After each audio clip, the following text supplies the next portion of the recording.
guys? Today I'm going to take you through my back workout routine that I've been currently doing. I train mainly calisthenics with a little bit of weights as well, as you'll see in this video, and wanted to give you guys some insight, tips, and advice that you can apply to your training as well.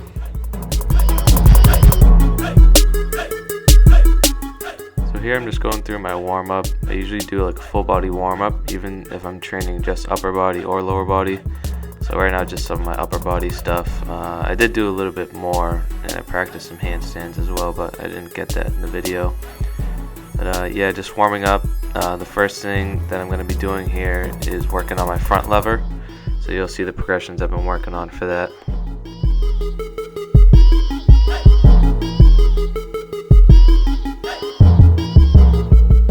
So the way I design my workouts is I'm working on static movements right now. So for my back days, I'm working on my front lever.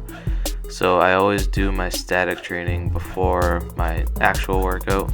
So here I'm going to be showing you 3 progressions I'm doing. This one here is the straddle front lever negatives. So I like to include negatives because, you know, the eccentric portion of a movement is always a lot easier than the concentric. But I'm picking a progression that I can actually control, and not something I'm just like falling right away. Over time it's going to get a lot slower, and once I'm able to hold it, I'm going to move on to just regular negative front levers. But for now I've just been working on these here.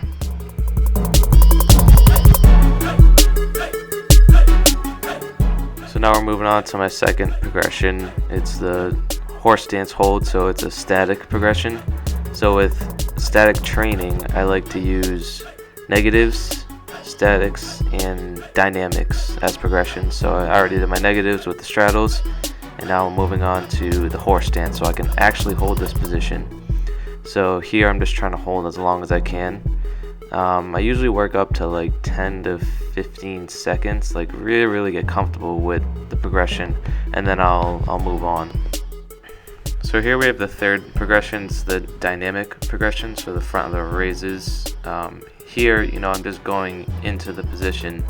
So the more I go into it, the more I'm pretty much just like telling my brain, you know, that like we can do this position and I'm gonna get stronger in it.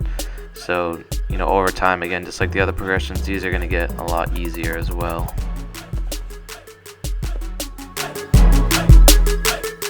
So now I'm moving on to my weighted pull-ups. So this is, I guess you can say, like the actual portion of my workout.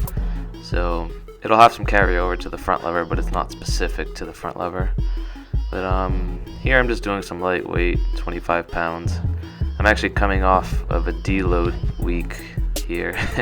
So my endurance wasn't there, and I wasn't feeling as strong as I usually do. I only got about 8 reps. I did 3 sets of these. I got 8 reps for each, but usually using a lot more weight. But yeah, coming off that deload week, did it a little bit different this time. I actually didn't work out at all. I just wanted to give, you know, my body some rest, my joints and my muscles a rest. So definitely wasn't feeling my A game here, but still got it done.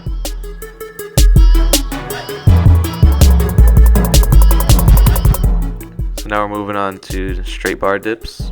So I know straight bar dips isn't a back exercise. It's more for chest and triceps, but I've been working on my muscle ups. So instead of going to the Smith machine and, you know, just jumping on the bar, I decided to just use the straight bar and go into a muscle up and then just do my reps there. But yeah, I'm just trying to work on the portions of the muscle up to get a lot stronger with it.